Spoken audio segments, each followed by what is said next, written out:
안녕하세요. 오늘 데이터 분석과 현직자 특강을 진행하게 된 데이터 분석가 박나경입니다.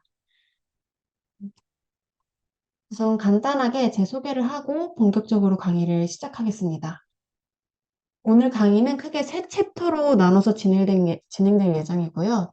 첫 번째 챕터는 저희 이직 과정에 대한 이야기를 들려드리고, 두 번째 챕터에서는 데이터 분석가의 실무에 대한 이야기, 그리고 마지막 챕터에서는 실제 취업에 도움이 될 만한 자소서와 포트폴리오 작성법에 대한 이야기를 나누겠습니다. 우선 제 소개를 간단하게 하자면 저는 서어서문학과 그러니까 인문계 전공자였습니다. 그리고 졸업하고는 취준이 아닌 바로 공시를 시작했고요. 2년 반 동안 공시에 정말 모든 걸 쏟아부었는데 결과는 그리 좋지 않았습니다. 그리고 26살까지 저는 그 어떤 인턴 경험도 없었기 때문에 취업 시장에서는 매번 고배를 마셨습니다. 그래서 저는 완전히 진로를 바꿔서 데이터 분석과 양성 과정을 수강을 했고, 27살이 되어서야 신입으로 취업에 성공할 수가 있었습니다. 그리고 현재는 패션 대기업에서 데이터 분석가로 근무하고 있습니다. 방금 말씀드린 것처럼 진로를 변경 전에 처음에 서류 합격률은 거의 뭐 10%, 5%도 안 됐던 것 같아요. 그래서 되게 절망을 많이 했었는데 데이터 분석 관련 과정을 수료하고 나서는 서류 합격률이 거의 8, 90%로 훨씬 높아졌습니다. 지금 여기 있는 기업들이 제가 서류 합격했던 기업들인데요. 비록 코딩 테스트라는 그 높은 관문을 통과하지는 못했지만 확실히 제가 전에 뭐 마케터나 영업 관리나 뭐 이런 영업 쪽 이런 흔히 문과에서 갈 수 있는 타 직무보다는 경쟁률이 훨씬 낮다는 걸 그때 제가 체감을 했습니다. 좀 더 자세하게 제가 취업과 이직 과정을 한번 설명드리겠습니다. 저는 2021년에 진로 전환을 결정하고 나서 데이터 분석 관련을 듣기 전에 기초적인 뭐 통계 지식이나 코딩 지식이 전무했기 때문에 그걸 쌓으려고 유튜브나 교양 서적을 찾아보면서 한 2개월 정도를 예습을 했어요. 그리고 나서 교육을 듣는 와중에 6개월간의 교육을 시작했는데 듣는 와중에도 저는 항상 마음이 조급했기 때문에 어, 공모전을 나가서 전공자들이랑 경쟁해서 뭐 2개월 만에, 교육한 지 2개월 만에 수상을 했고, 또 교육한 지 3개월 만에는 서류들을 막 지원을 해서 서류에도 합격하는, 데이터 분석과 서류에 합격하는 결과도 얻을 수 있었습니다. 그러다가 광고회사에서 3개월을 근무를 했는데 제 커리어 방향성과는 맞지 않다는 것을 깨달아서 데이터 컨설팅사에서 6개월 동안 근무를 했고, 그 뒤로 패션계 대기업으로 이직을 해서 현재 1년 6개월 동안 근무 중에 있습니다. 1년 9개월 동안이요. 그리고 여기서 이렇게 1년 정도 되는 기간 동안 저는 연봉이 2배 정도가 올랐고, 워라밸도 이때는 뭐 거의 새벽 3시에 집에 가는 일도 많을 만큼 너무 힘들었는데, 현재는 야근을 거의 안 할 정도로 워라밸도 굉장히 만족하는 회사에 다니고 있습니다. 이 과정에서 제가 느낀 거는 귀전공자 출신으로서 내가 많이 부족하다라는 그걸 굉장히 많이 느꼈어요. 그래서 이 부족함을 메꾸기 위해서 노력을 많이 했는데요. 면접을 다니면서 제가 비전공자니까 많이 들었던 질문 중 하나가 거의 항상 나왔던 질문인데, 비전공자인데 이 업계에서 일하면서 어려움이 없을까요? 라는 질문을 굉장히 많이 들었어요. 그래서 근데 제가 또 그 간극을 메꾸자고 대학원에 진학하기에는 제가 이미 시간과 돈을 공시를 준비하면서 너무 많이 썼다고 생각했기 때문에 마음의 여유가 없었고 근데 또 면접관들한테는 제가 또 노력하고 있다는 그런 어필을 했어야 됐어요. 그래서 그때 제가 선택한 방법이 방송통신대학교에 진학하는 거였어요. 어, 해당 과정을 제가 수료하면서 필요한 기초 이론들, 나한테 모자란 기초 이론들 내가 계속 보충하고 노력하고 있다라고 설명해서 그때 면접 때 한마디라도 할 말이 생겼고, 실제로 제가 좀 기초적인 지식을 쌓는데 도움이 굉장히 많이 됐어요. 그리고 틈틈이 제가 퇴근하고 아니면은 아침에 일찍 가서 1시간 일찍 출근하거나 도서관으로 퇴근을 하는 식으로 해서 SQL이나 ADSP, 빅데이터 분석 기사 같은 자격증도 취득을 했어요. 저한테는 뭐 학위도 없고 저를 입증할 수 있는 게 없기 때문에 이런 자격증이라도 있어야 된다 생각했기 때문에 예, 끊임없이 도전을 해서 이런 자격증을 얻어 갔습니다. 그리고 이런 공부를 하면서 또 계속해서 이직도 준비했기 때문에 주말은 거의 카페에서 공부를 하면서 보냈던 것 같아요. 네.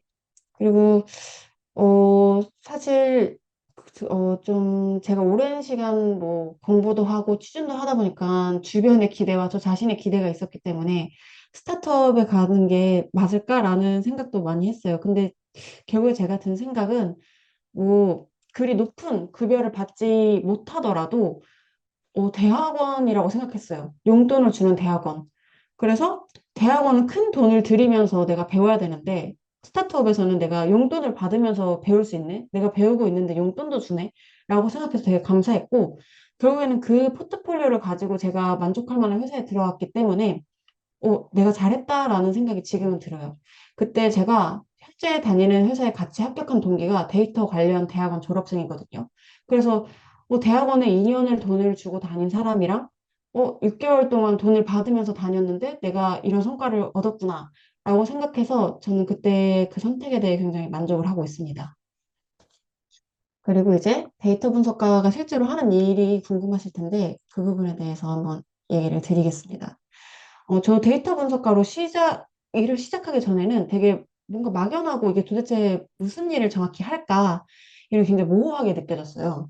그래서 아마 현재 여기 지금 듣고 계신 분들도 그 부분을 되게 궁금해 할 것 같아서 제가 최대한 구체적으로 설명을 해보겠습니다. 일단 데이터 분석가가 하는 일은 데이터에 관련된 모든 일이라고 생각하면 돼요. 어, 이게 데이터 분석업이라는 게 저는 아직도 이게 확실히 정의가 안 됐다고 생각을 하거든요. 제가 하는 일이 어디선 데이터 사이언티스트라고 하고 어디서 뭐 데이터 엔지니어라고 하고 이게 확실히 분리돼서 일하는 곳은 아직까지는 이게 전문화가 안 됐기 때문에 많지 않은 것 같아요. 그래서 아마 대부분의 회사에 들어간다면 정말 다양한 일을 하게 될 가능성이 큽니다.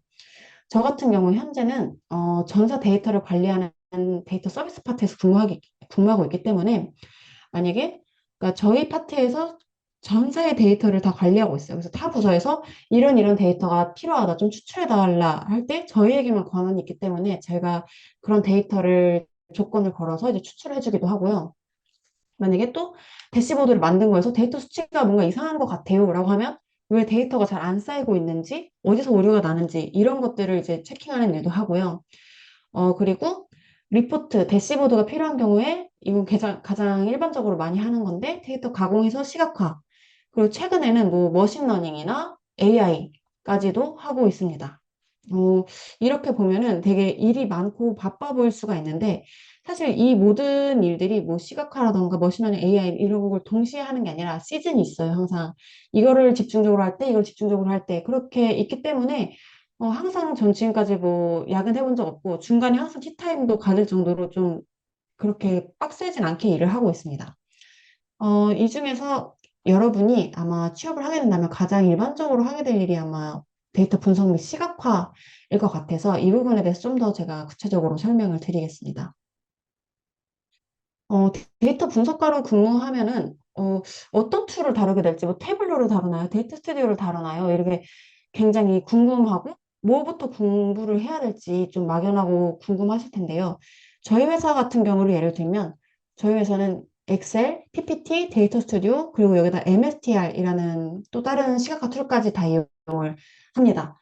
이렇게 보면 이거 다 공부해야 되나 싶은데 사실 원리는 다 비슷하기 때문에 네, 그거를 뭐 하나를 제대로 하면 나머지는 자연스럽게 다 익힐 수 있다고 생각을 하시면 됩니다. 그리고 저희는 이런 툴들을 상황에 따라서 필요에 따라서 사용을 하고 있는데요.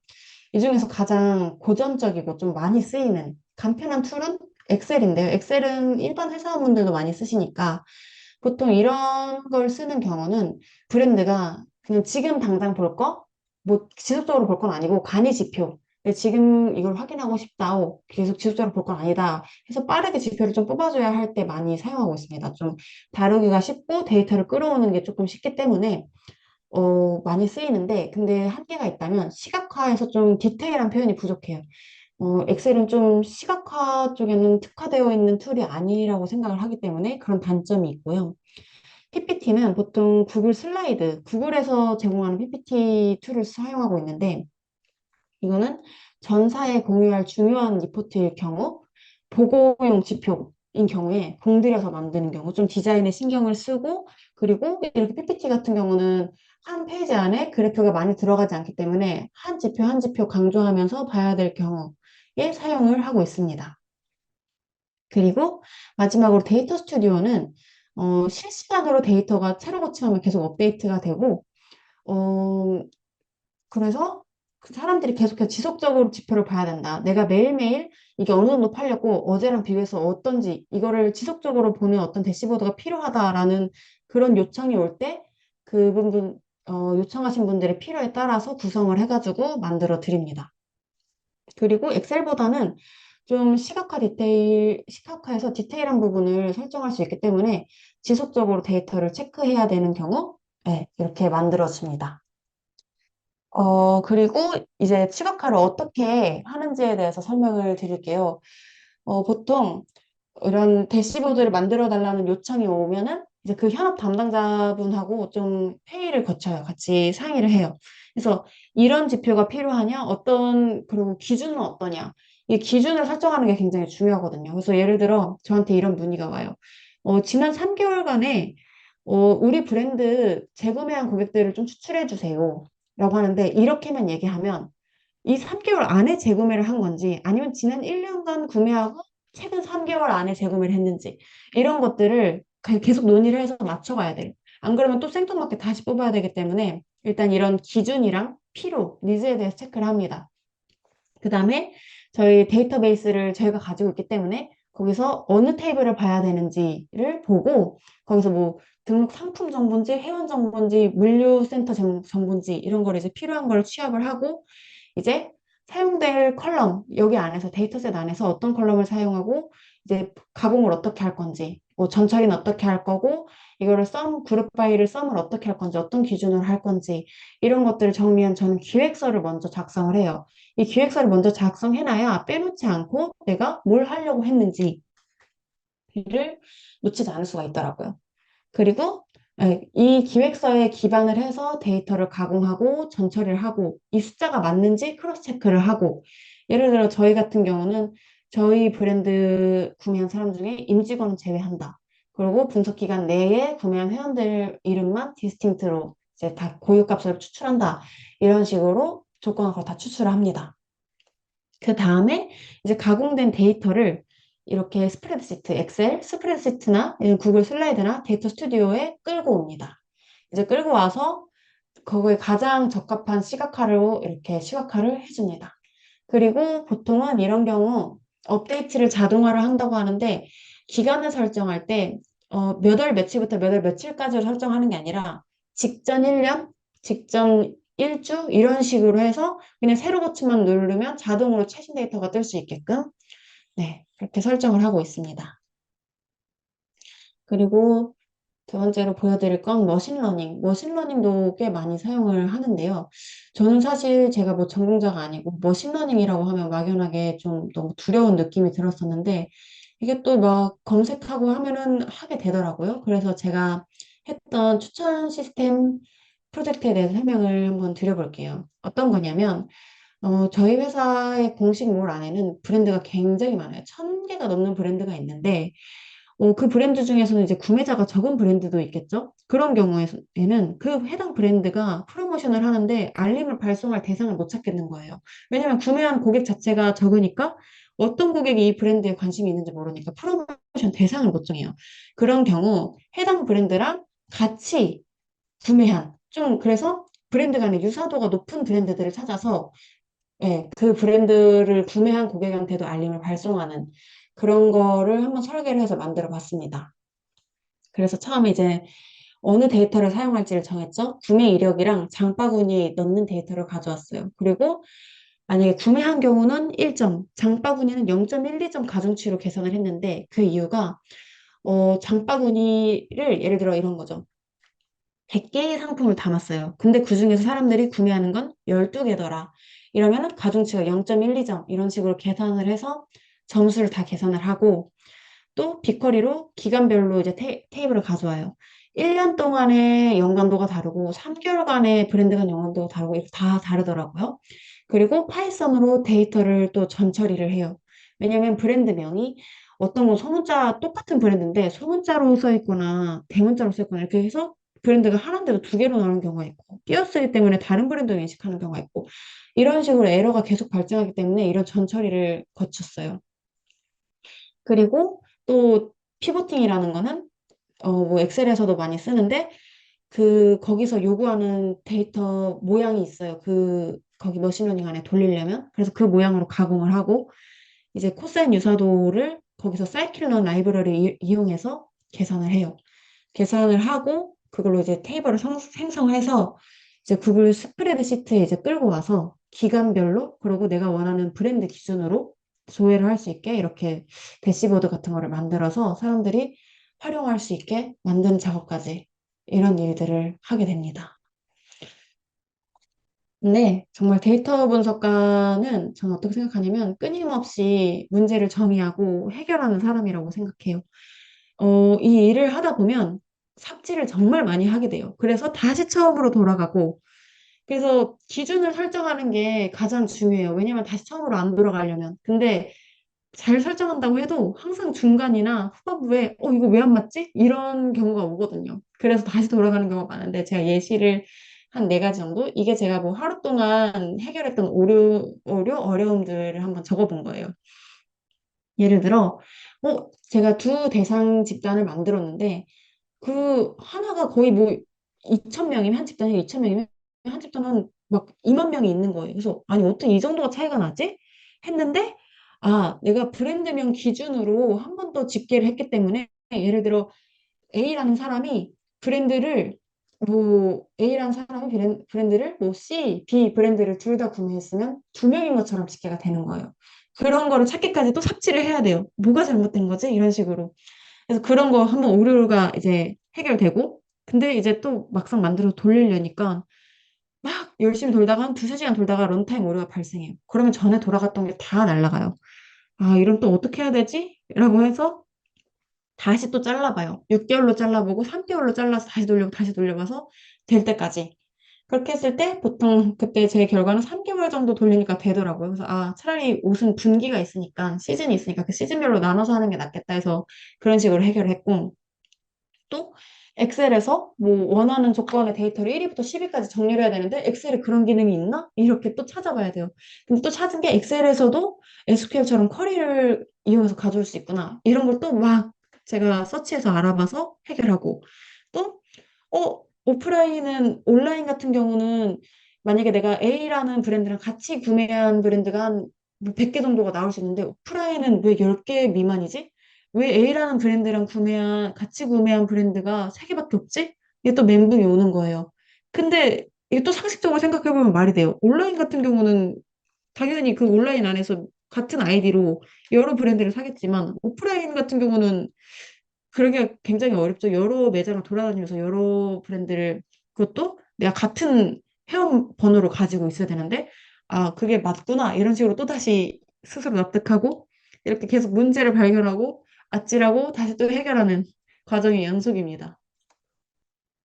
네, 이제 이 정도로 제가 데이터 분석가는 어떤 일을 하는지 설명드렸고, 제가 굉장히 자소서도 많이 쓰고 서류 탈락도 많이 하고 합격도 많이 하면서 얻은 소소한 팁 같은 거를 네, 공유하겠습니다. 일단 자소서를 작성할 때 저는 처음에 되게 막막했거든요. 그래서 이거 뭐 어디서부터 어떻게 써야 되고 너무 모호하고 이런 느낌이 드는데, 그래서 제가 좀 생각한 방법은 처음에 마인드맵을 그렸어요.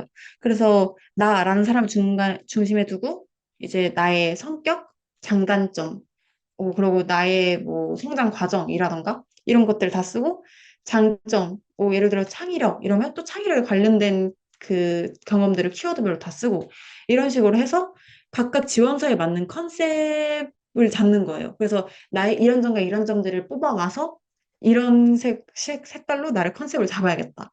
이런 식으로 해서 들어갈 내용을 선정하고 거기서 내가 경험들을 이제 선택을 해서 글을 쓰는 식으로 진행을 했습니다.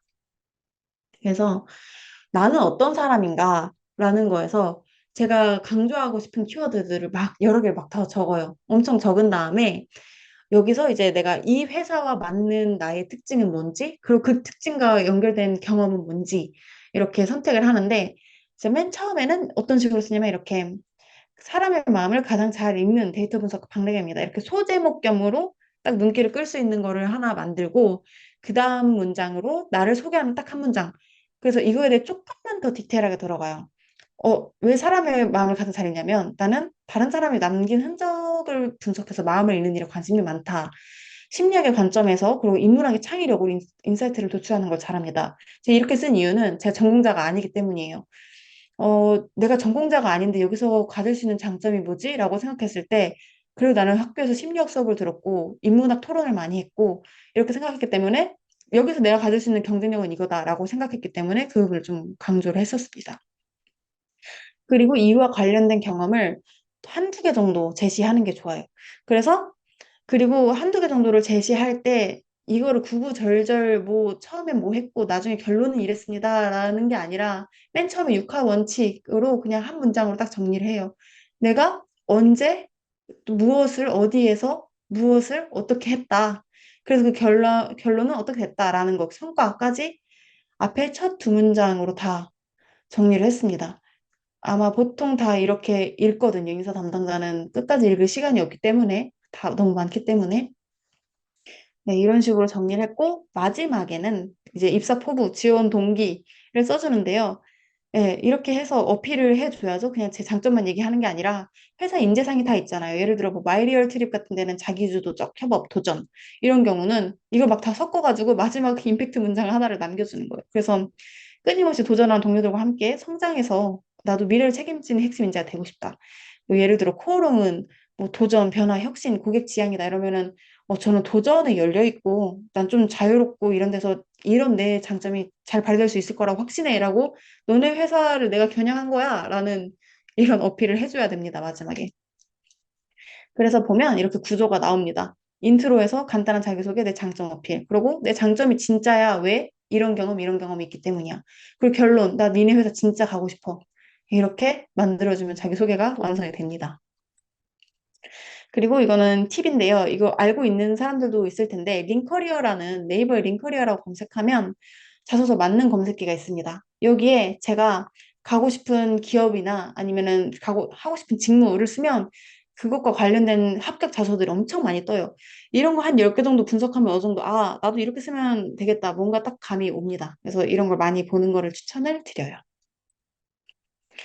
그리고 포트폴리오 제작하는 방법인데요. 이 부분이 저도 좀 되게 방황을 많이 했고, 어디서 뭐 찾기도 어렵고, 네, 그래서 한번 제가 나름 파악한 팁들을 한번 공유를 해보겠습니다. 그래서 참고로 포트폴리오, 이건 카카오에 합격했던 포트폴리오고요. 뭐 토스 이런 다른 기업들도 많이 합격을 했었습니다. 일단 수정 전에 제 원래 포트폴리오를 보자면 이래요.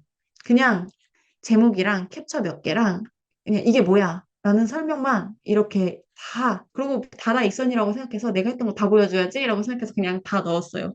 근데 설명이 없고 진짜 사진만 있고, 네, 굉장히 지금 보면 되게 무성의해 보여요. 그래서, 그리고, 예, 이거 뭐 그분들이 시간이 많은 것도 아닌데 이거 하나하나 이렇게 많이 넣으면 다 보기도 힘들고 얘 강점이 도대체 뭐지? 뭘 강조하고 싶은 건지 알 수가 없어요.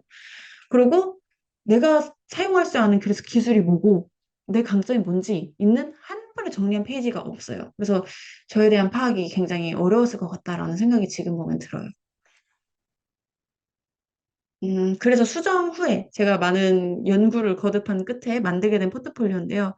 좀 이런 성의를 보였어요. 이렇게 원하는 기업의 이런 캐릭터와 색상 같은 거를 가져와가지고 좀 거기에 맞게 꾸몄고 이러면 한 번이라도 더 눈길이 가겠죠. 얘 좀 성의 있다 싶으니까요.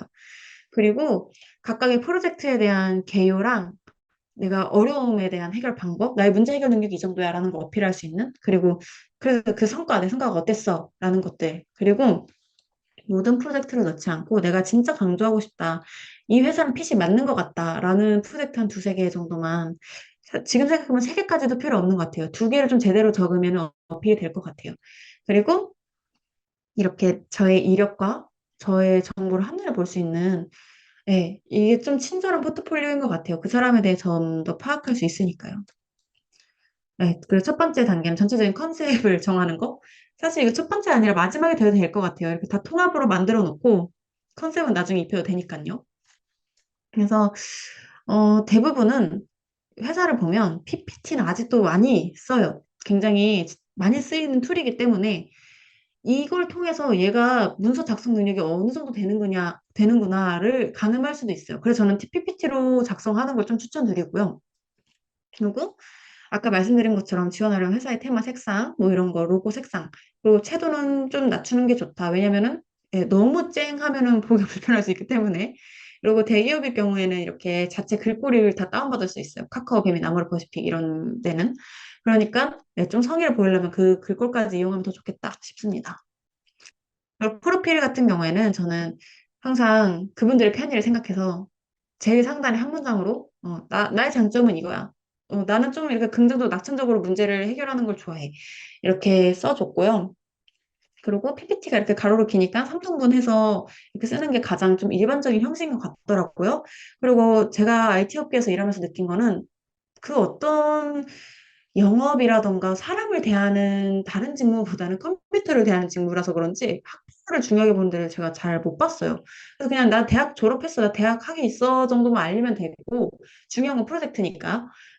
그래서 그리고 지원 분야랑 관련 없는 이력은 그냥 다다 익선이라고 다 쓰지 마시고 안 쓰는 게 좋고 그리고, 예, 그냥 내가 개인 프로젝트를 했더라도, 그냥 내가 혼자 분석해 본 거더라도 쓰면 좋아요. 그리고 사용 가능한 기술은 이렇게 한눈에 볼 수 있게, 아, 얘가 우리 회사에서 사용하는 툴을 어느 정도 사용할 수 있겠다, 이런 거를 보여주는 게 좋고요. 성격 방사형 그래프는 이건 사실 그냥 선택 사항이에요. 꼭 넣어야 되는 건 아니고, 그냥 뭐 어필하고 싶다, 아니면 좀 빈칸을 좀 예쁘게 채우고 싶다 하면 넣는 걸 추천드립니다. 그리고 프로젝트 상세 설명 페이지에서는 이렇게 대표할 수 있는 이미지를 한 6개 정도 놓고 이게 뭔지. 그래서 어, 그리고 한 가지 제가 추천드리는 거는 공모전을 많이 참여하세요. 이거는 강제성이 어느 정도 부여가 되기 때문에 일단 내가 신청을 해놓으면 어떻게든 하게 되고 또 데이터 사이언스를 얻을 수가 있기 때문에 저는 좋은 기회라고 생각해서 공모전을 많이 참여를 하시는 걸 추천드립니다. 그래서 상세에 좀 더 상세하게 본다면 이렇게 제목만 쓰지 말고 제목 옆에서 여기서 내가 이 프로젝트에서 나의 역할은 뭐였는지를 쓰시고 개요에서는 이 프로젝트가 목적이 뭔지, 뭐뭐를 위해서 뭘 했다. 그리고 구체적으로 통계적 분석과 텍스트 분석을 여기서 했고, 내 분석 방법으로는 어떤 걸 사용했고, 그 결론은 인력 감출 가능하다는 결론을 도출했다. 그러고 중요한 키워드를 이렇게 색상으로 강조를 하면 더 좋습니다.